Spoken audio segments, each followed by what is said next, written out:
How would you play today if there was no tomorrow?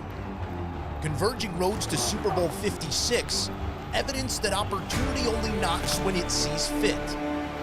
In one instance, 12 years worth of unrewarded effort, world-class talent buried beneath a pile of losses. I'm excited about this game. We should be, but at the same time, I'm just focused on, doing whatever we can to help try and beat the Bengals.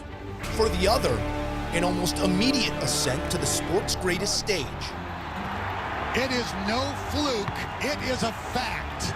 The Cincinnati Bengals are headed to Super Bowl 56. The only common ground between these two QBs is their starting point. But it doesn't matter how you got here or when they called your name. Only what you do on this day. Because when it knocks, it may only do so once. This is no solitary mission. From a mess to the moment. In 2 years' time, Cincinnati has already assembled a full body of work. An arm, a leg, and an all-pro pair of hands, bringing the future into the present long before expected. I'm not surprised. Playing this whole year, I knew that we would have a chance to be here. It's a very exciting moment. Time is no ally of the cast of characters in LA. An all-in approach, welcoming the doubted and discarded alike. I told you! I told you! Now it's time to find out who history will favor. An unbroken youthful confidence or the scar tissue that only comes with experience. Because whether it's your first time, your last time, or the only time, the difference between winning and what if are the plays you make over these 60 minutes.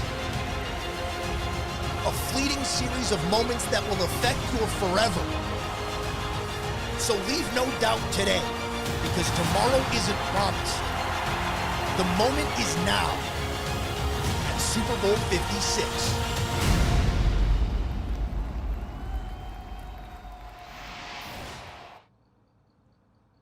Two different journeys, but here we are getting set for Super Bowl 56. I'm Sherry Burris alongside Wizard of Odds, Kenny White, and our senior NFL writer, Jonathan Jones.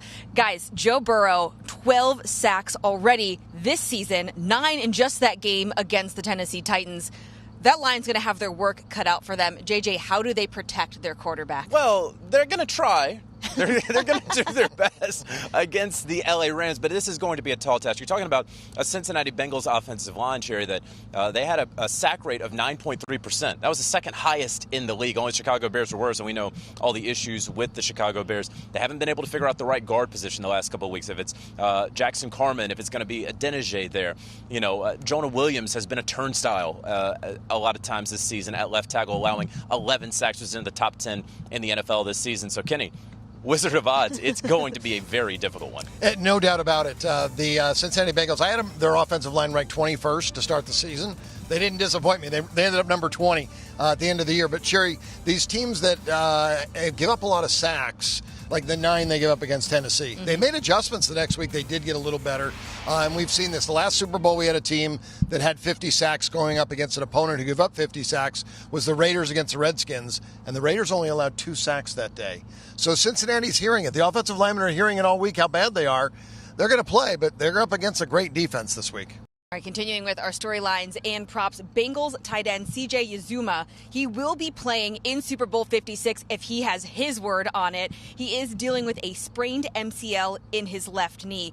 What is potential impact if he can play and that he's not 100%? Yeah, it's huge because of how much he helps their passing game. There's a lot of focus on Jamar Chase. We're probably going to talk about him in a little bit, and T. Higgins and Tyler Boyd, and rightfully so.